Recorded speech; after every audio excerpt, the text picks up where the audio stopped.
Hello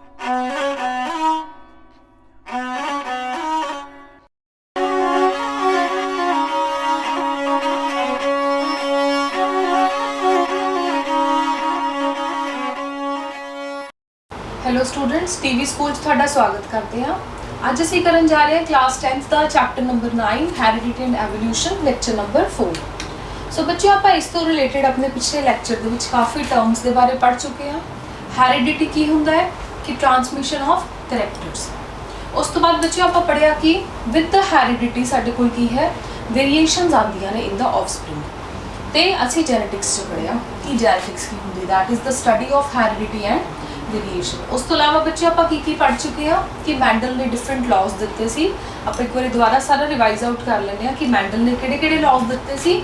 Mendel ने दिते सी law of dominance, जिहदे विच ये कहा सी कि अगर कोई डोमिनेंट एलील है तो अपने आप को एक्सप्रैस करेगा। उसी तरह एक लॉ दिता सी लॉ ऑफ सैग्रीगेशन, कि लॉ ऑफ सैग्रीगेशन की कहता है कि ड्यूरिंग गैमीट फॉर्मेशन साडे कोल जो हर एक गैमीट है वो इंडिविजुअल सैपरेट हो जाएगा at the time of gametogenesis, जो गैमीट फॉर्मेशन होएगी। सो थर्ड लॉ जो उस तो रिलेटेड है लॉ ऑफ इंडिपेंडेंट असॉर्टमेंट, जिस तो रिलेटेड आप डायहाइब्रिड क्रॉस के बारे स्टडी किया सीगा। वो साडे कोल की कहते हैं कि इंडिपेंडेंट असॉर्टमेंट मीनस कि अगर कोई भी दो ट्रेड्स ने जो कि किसी एक ऑर्गेनिज्म के नाल डील करते हैं, so there is the probability कि वो साडे कोल नेक्स्ट जो जनरेशन है वो की है एट इंडिपेंडेंटली असॉर्ट होंगे, means they are not linked unless until अगर कोई लिंक जीन्स नहीं है। सो बच्चों, इस बेसिस से आप अगे स्टडी किया।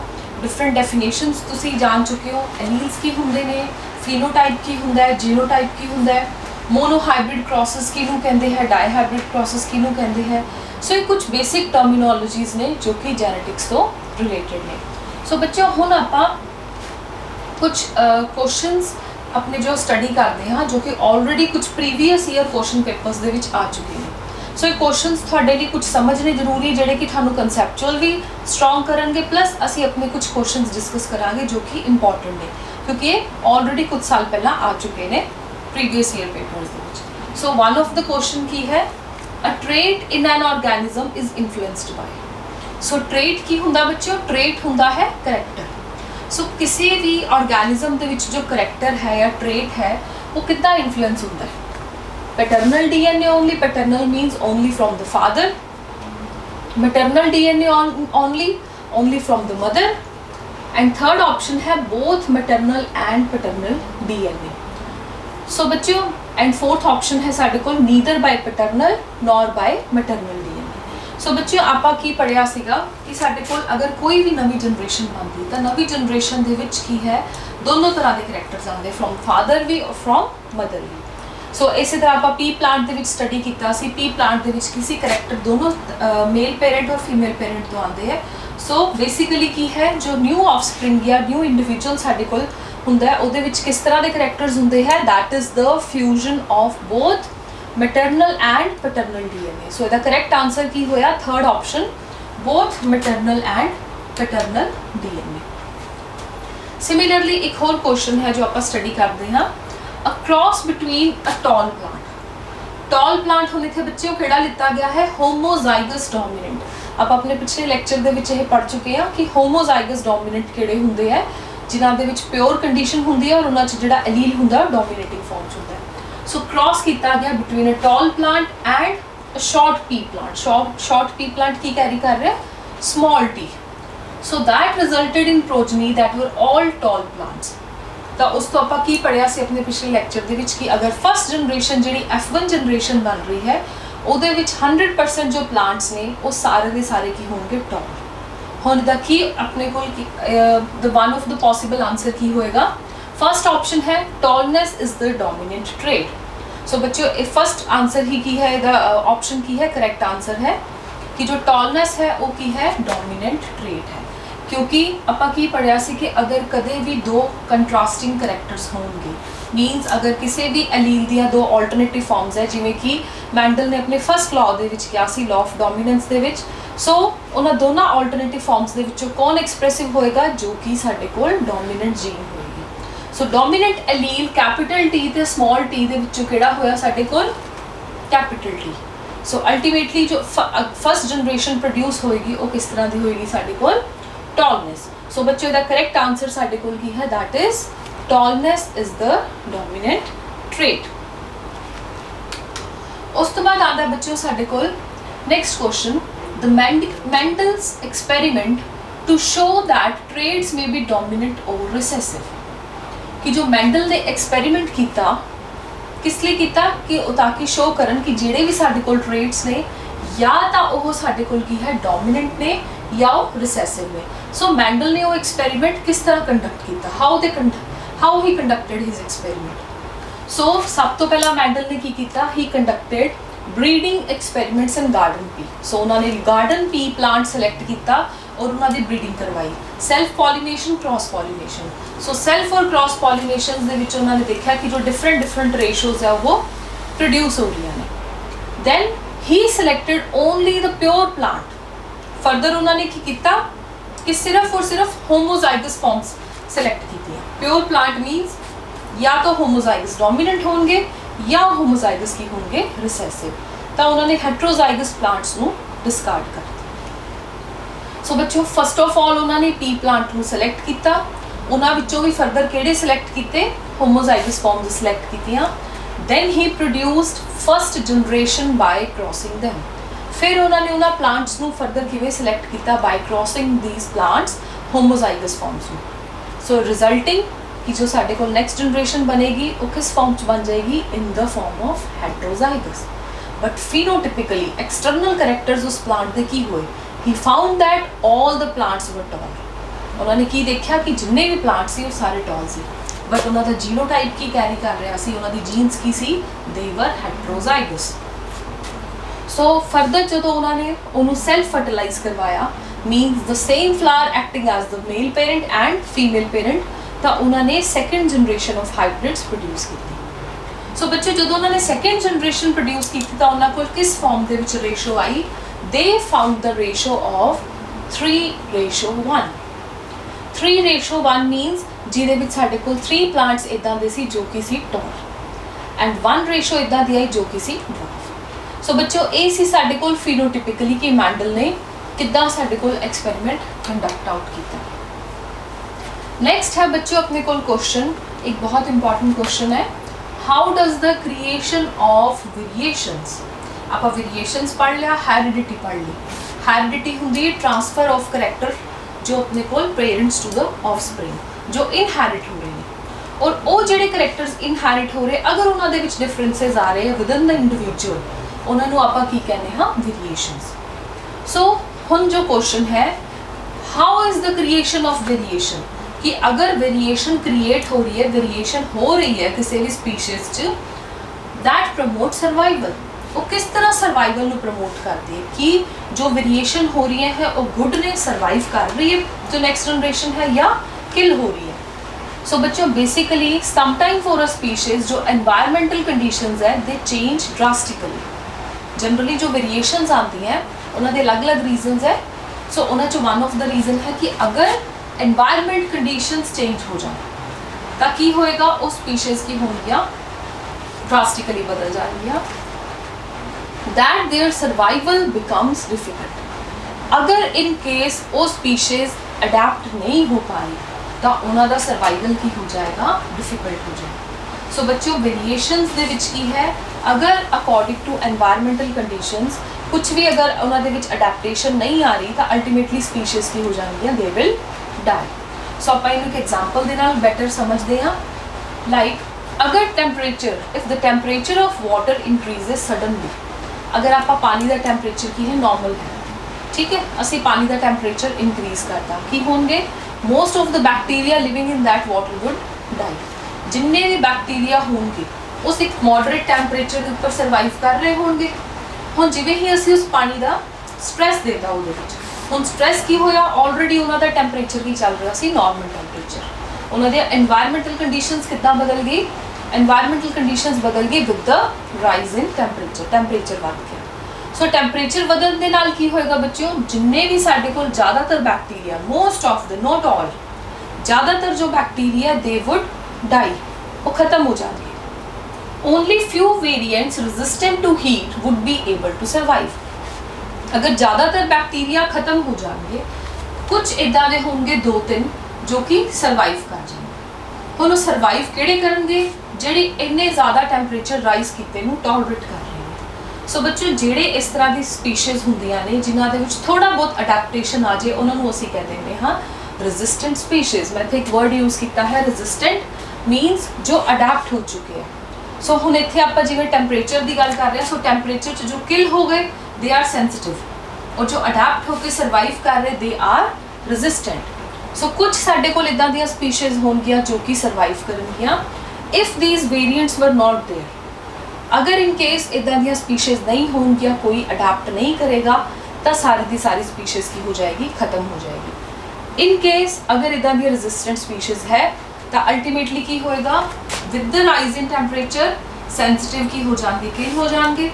जो रेजिस्टेंट ने वो सर्वाइव करेंगे, विद टाइम वो मल्टीप्लाई करेंगे। तो कुछ टाइम बाद की होएगा, उस वाटर दे विच जो पॉपुलेशन होएगी वो सिर्फ और सिर्फ किहड़ी होएगी, जिहड़ी रेजिस्टेंट टाइप की होएगी, क्योंकि बच्चों सेंसिटिव तो ऑलरेडी किल हो चुके हैं। सो इस तरह जो वेरिएशंस ने, कोई चेंजेस है विद रिस्पेक्ट टू चाहे एनवायरनमेंट कंडीशंस है, या अगर असीं कह रहे हैं कि कुछ जो साडे कोल करैक्टर्स इनहेरिट हो रहे ने, दे increases the chances of survival.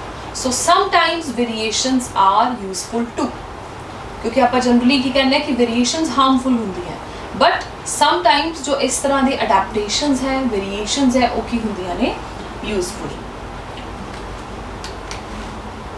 So next एक बच्चों क्वेश्चन है कि we can not pass on to our progeny the experiences and qualifications earned during our life time. सो ये क्वेश्चन बच्चों ऑलरेडी ही CBSE दे विच आ चुके हैं। सो justify the statement giving reason and example. सो ये question थोड़ा कंसैप्चुअल बेस्ड बनाया गया है, इनू ध्यान नाल समझना है, अटैम्प्ट करना है कि we can not pass on to our progeny, कि जो भी एक्सपीरियंसेस या जो भी साडी क्वालिफिकेशंस है पेरेंट दी, वो फर्दर नैक्सट जनरेशन दे विच पास नहीं हो पाती। सो इस स्टेटमेंट नू असीं किद्दां एक्सप्लेन कर सकते हैं? सो बच्चों मैं तुहानूं कल करवाई सी, दो तरह के ट्रेट्स होंदे, एक होंदे इनहेरिटेड ट्रेट्स, एक होंदे है एक्वायर्ड ट्रेट्स। सो बेसिकली बच्चों जो इनहेरिटेड ट्रेट्स होंदे वो आपां किहड़े पढ़े सी, जिहड़े पेरेंट्स तो ऑफस्प्रिंग दे विच अगली जनरेशन च पास होंदे है। सो उन्हां दे विच आपां skin colour, hair colour, different characters पढ़े सीगे, अपीयरेंसेस हो गई, इसे करके उन्हां दी अपने पेरेंट्स दे नाल रिजेंबलेंस होंदी है। बट एक दूसरे करैक्टर्स होंदे which are called as acquired traits. Acquired traits दी बच्चों एक्चुअल च एग्जाम्पल है कि अगर कोई भी पर्सन वो एक्सपीरियंस ले रहा है, कोई क्वालिफिकेशन अर्न कर रहा है, तो वो अगली जनरेशन क्यों नहीं पास ऑन होएगी, क्योंकि वो ट्रेट किहड़ा है, that is acquired trait. So acquired trait कदों तक रहिंदे हैं, वो सिर्फ with the life time of individual, जदों तक वो पर्सन सर्वाइव कर रहा है उदों तक ही वो करैक्टर रहेगा। सो ये जो करैक्टर्स ने इनहेरिट नहीं होंदे on to the next generation. सो बच्चों ये तुसी रीजन दे दिता कि सब तो पहले दसोगे कि एक्वायर्ड ट्रेट्स की होंदे है। एक्वायर्ड ट्रेट्स की स्टेटमेंट दोगे कि एक्वायर्ड ट्रेट्स सिर्फ और सिर्फ लाइफ टाइम तक सर्वाइव करते हैं। सर्वाइव करन दे नाल नाल उहदा रीजन ये है क्योंकि वह DNA नू अफेक्ट नहीं कर रहे। इहदा रीजन की है, अगर कोई चीज़ जीन्स या DNA नू अफेक्ट कर रही, दैट विल बी इनहेरिटेड। अगर वो जीन्स नू नहीं अफेक्ट कर रही, मीनस कि वो एक्वायर्ड ट्रेट है। और तुसी इहदे विच एग्जाम्पल्स चाहे इहदे विच क्वालिफिकेशन दे सकते हो, मोटर राइटिंग दे सकते हो, एनी लैंग्वेज दे सकते हो, कोई भी एग्जाम्पल दे नाल एक्सप्लेन कर सकते। नेक्स्ट है बच्चों अपने को question, a cross was made between pure breeding P plants. ਆਪਾਂ ਇਹ जो क्वेश्चन है इस तो रिलेटेड जो डाई हाइब्रिड क्रॉस सी ਆਪਾਂ पिछले ਲੈਕਚਰ ਦੇ ਵਿੱਚ डिस्कस ਕੀਤਾ है। सो मैं एज अ क्वेश्चन दोबारा ਤੁਹਾਨੂੰ बनाया ताकि ਤੁਸੀਂ ਇਹਦੀ प्रैक्टिस कर सको चंगी तरीके नाल। सो ये क्वेश्चन ऑलरेडी ही CBSE ਦੇ ਵਿੱਚ ਵੀ आ चुके हैं।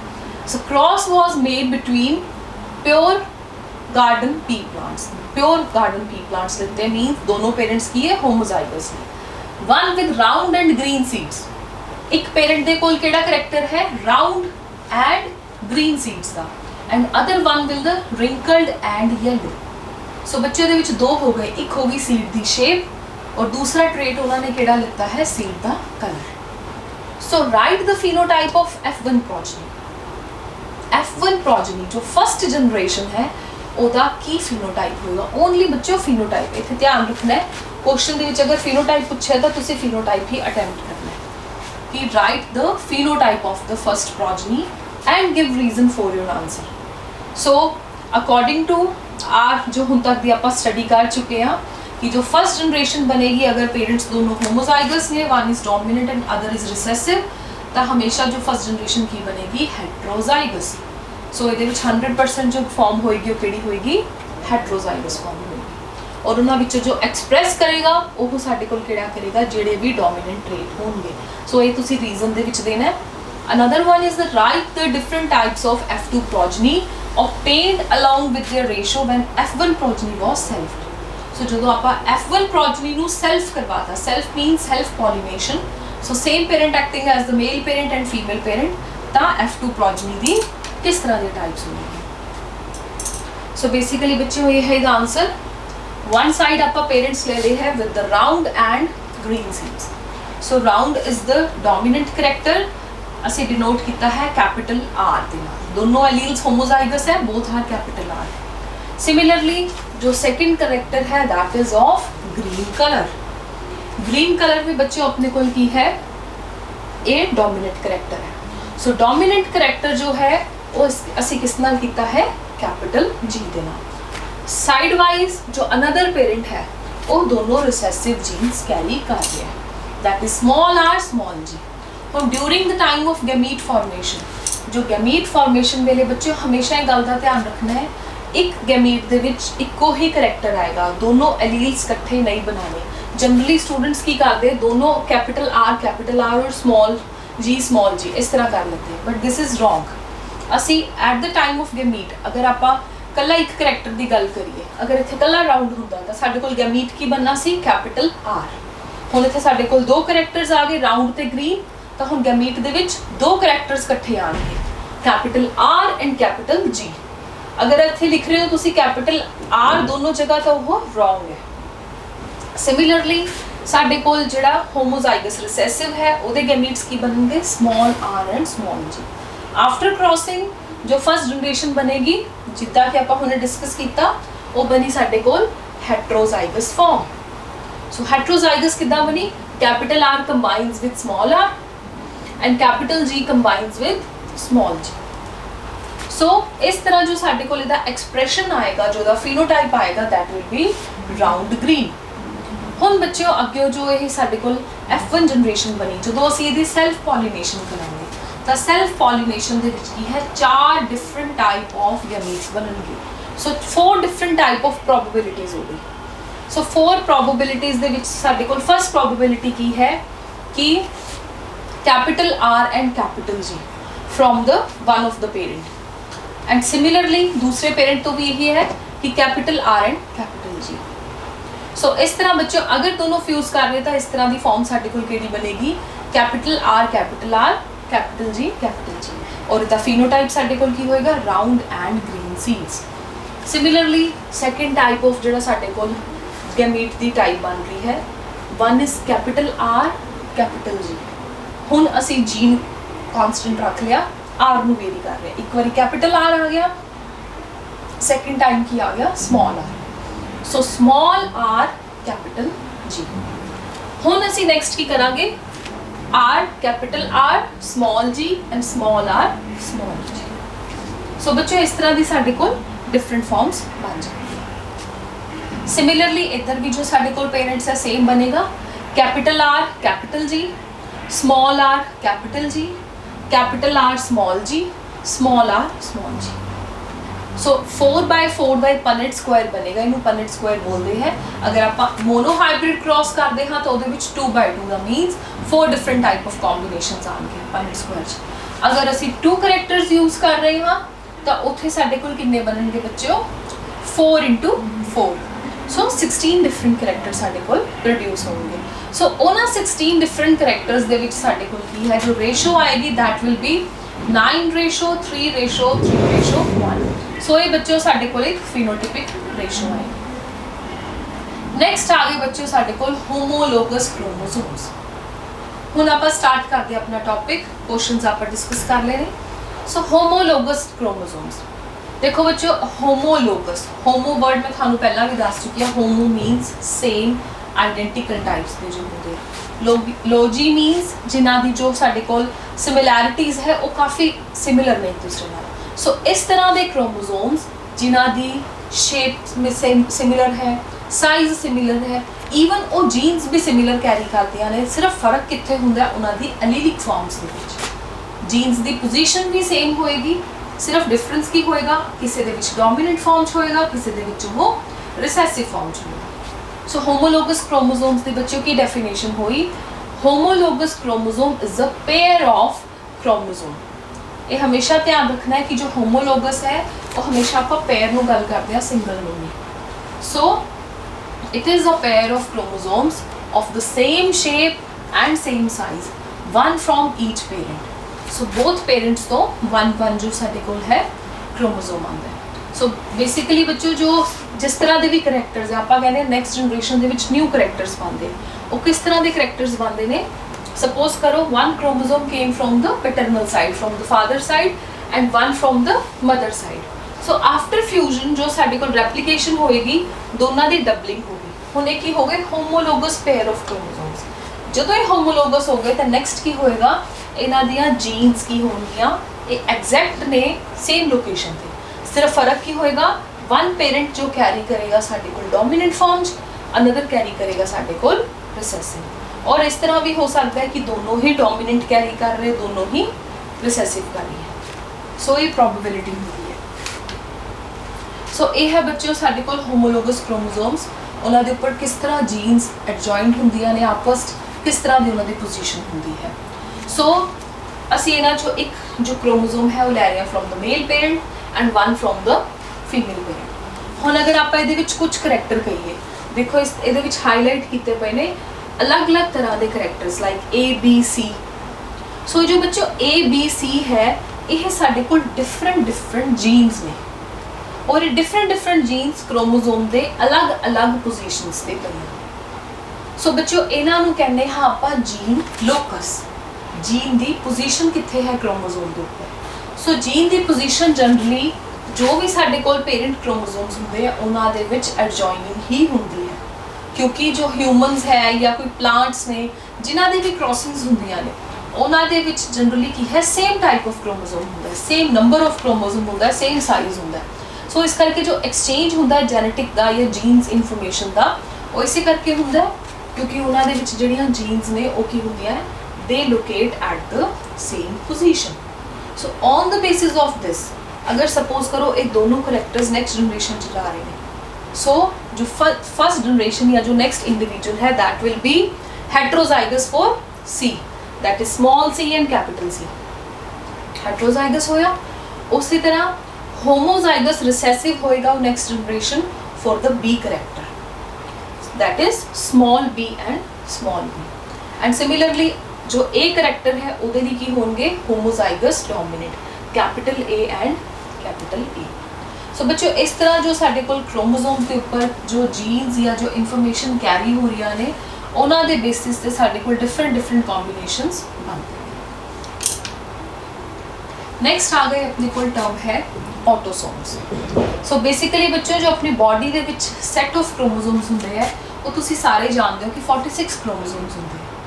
वो 46 जो क्रोमोसोम्स होंदे हैं जनरली उन्हां नूं आपां पेयरिंग दे विच इन्वॉल्व करते हैं कि 46 नूं इंडिविजुअली नहीं बोलते क्योंकि आपां हुणे की गल कीती है होमोलोगस क्रोमोसोम। सो क्रोमोसोम्स हमेशा किवें अक्कर करते हैं, दे अक्कर इन पेयर्स, वो पेयर्स दे विच हुंदे ने। सो वो पेयर्स करके ही असी की कहने हाँ we have 23 pair of chromosomes, साडे अंदर 23 पेयर ऑफ क्रोमोसोम्स होंदे ह्यूमनस च। उन्हां क्रोमोसोम्स दे विचों बच्चों जेड़े साडे कोल कुछ हुंदे ऑटोसोम्स एंड कुछ हुंदे एलोसोम्स। सो दो टर्म्स ने ऑटोसोम्स एंड एलोसोम्स। ऑटोसोम्स बच्चों साडे कोल हुंदे है 22 पेयर्स जेड़े हुंदे ने 1 तो लैके 22 तक दे जेड़े पेयर हुंदे उन्हां नूं आपां कहने हाँ ऑटोसोम्स। सो ऑटोसोम्स हम थोड़े माइंड से आ रहा होने कि अगर इन्ने ज़्यादा क्रोमोसोम्स ने 22 तो वो की कैरी करते हैं। सो बच्चों जिन्ना भी बॉडी का करैक्टर है चाहे वो टॉलनेस है चाहे हेयर कलर है, स्किन कलर है, आई शेप है, नोज शेप है, जो भी कलर है, चाहे वो ईयर लोब्स की शेप है, सो वो सारी चीज़ां कौन कंट्रोल कर रहा है? They are controlled in this 22 pair of chromosomes. वो इन्हां 22 पेयर ऑफ क्रोमोसोम्स के विच हुंदी है। सो बेसिकली जो ऑटोसोम्स की कैरी कर रहे हैं बॉडी के जिन्ने भी करैक्टर्स ने उन्होंने कंट्रोल करने लई की करते हैं ऑटोसोम्स। सैकेंड टर्म आ गई साडे कोल एलोसोम्स। सो एलोसोम्स की है बच्चों, साडे कोल 23rd पेयर हुंदा है जो कि ऑटोसोम्स तो अलावा हुंदा है। सो 23rd पेयर जो कैरी करता है, on the basis of 23rd pair असी डिफरेंशिएट कर सकते हाँ जेंडर कि whether it is a female और अ मेल। सो बेसिकली बच्चों हर एक ह्यूमन बॉडी दे विच 1 तो 22 pair of chromosomes they are exactly same. सिर्फ फर्क की हुंदा उन्हां दे विच जीन्स दे कॉम्बीनेशनस डिफरेंट हुंदे हैं। जिद्दां कि असीं पढ़ चुके हैं, कईयां च होमोजाइगस फॉर्म है डोमिनेंट, कईयां च हेट्रोजाइगस है, कईयां च होमोजाइगस रिसेसिव है। सो ये डिफरेंट कॉम्बीनेशनस किहड़े हुंदे हैं 22 pairs they which. And the third one जिहड़ा साडे कोल 23rd पेयर है उस दे विच साडे कोल अगर क्रोमोसोम होएगा X एंड X तो वो साडे कोल प्रेजेंट हुंदा इन द फीमेल्स। अगर साडे कोल one of the chromosome is X and another chromosome is Y that is in the mails. सो ये साडे कोल की हो रहा है जो कि जेंडर नू डिफरेंशिएट करता है। So it is only one pair of chromosome और इस वन पेयर ऑफ क्रोमोसोम नू आपां की कहने हां एलोसोम। आई होप थानू ये डेफिनेशन समझ आ गई होएगी। सो ये है बच्चों कैरियोटाइप। कैरियोटाइप हुंदा है कि किस तरह साडे कोल जिन्ने भी क्रोमोसोम्स है ह्यूमन बॉडी दे विच वो किस तरह साडे कोल अरेंज हुंदे है और अरेंजमेंट तो अलावा उन्हां दी किस तरह दी लोकेशन है। सो तुसीं इहदे विच देख सकते हो कि अगर 22 पेयर्स ऑफ क्रोमोसोम्स की आपां गल कर रहे हैं तो 22 पेयर्स दी सब homologous forms they which arranged ने और हर एक दी पोजीशन, हर एक दा साइज अलग है। अगर आप गल करिए कि अगर 14th नंबर ऑफ क्रोमोसोम की एक टाइप है वो 6th दे नाल कंबाइन नहीं हो सकती। सो हर एक जिहड़ा क्रोमोसोम है वो डिफरेंट शेप का है बट जिहड़े भी पेयर्स ने दे आर आइडेंटिकल, वो एक दूसरे नाल आइडेंटिकल ने, इस करके उन्होंने पेयरिंग की हुई है। सो दीज 22 क्रोमोसोम्स ये साडे कोल केड़ी टाइप है ऑटोसोम्स।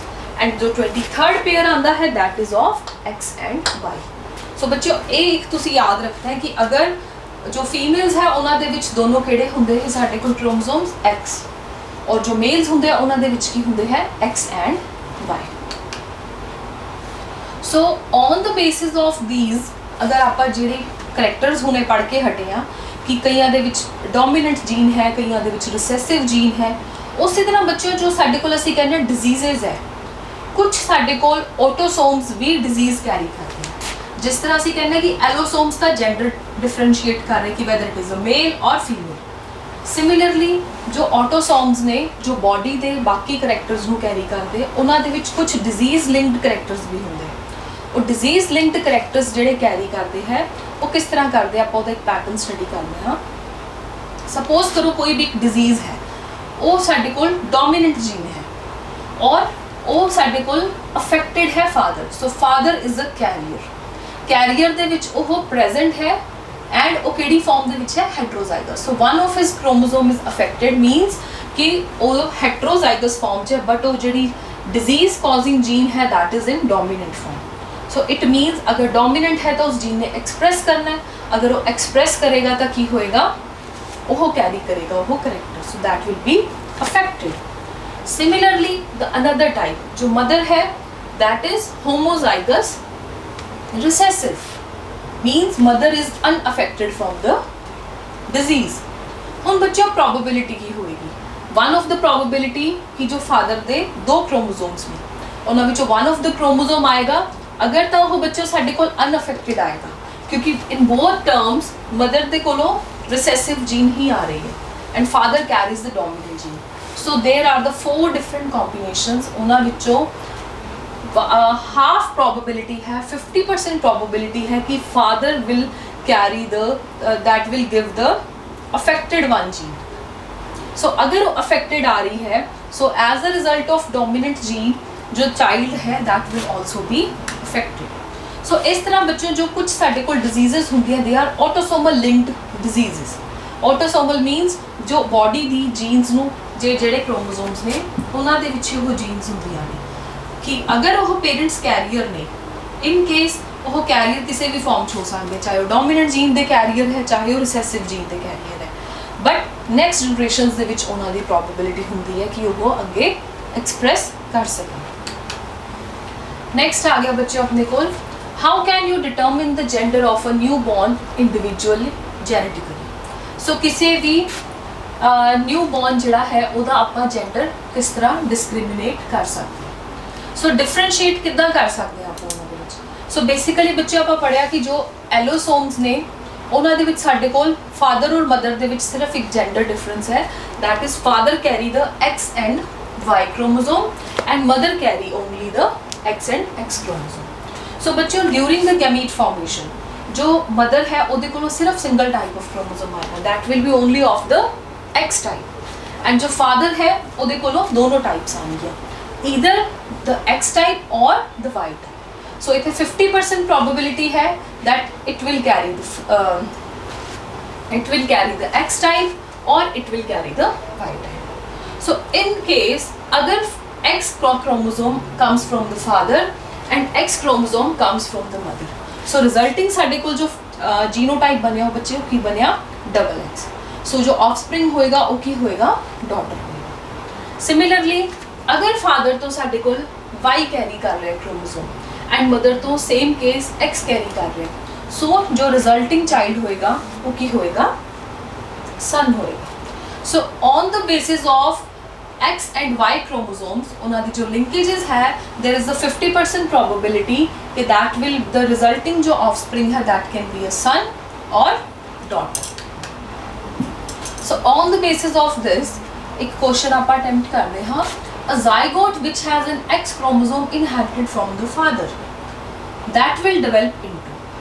हुण आपां बच्चों की पढ़िया कि अगर फादर तो एक्स क्रोमोसोम आ रहा, सो फादर तो साडे कोल की आ गया एक्स क्रोमोसोम, मदर की कैरी कर दी वो ऑलरेडी होमोजाइगस फॉर्म च है, सो हमेशा की रिसीव करेगी की कैरी करेगी X chromosome. So both X chromosome अगर कंबाइन होंगे सो डबल एक्स कंडीशन केड़ी हुंदी है that will be of girl type. So जो न्यू ऑफस्प्रिंग होएगा वो की होएगा गर्ल चाइल्ड होएगा। नेक्स्ट हुण आ गया बच्चों साडे कोल एक टर्म है एवोल्यूशन।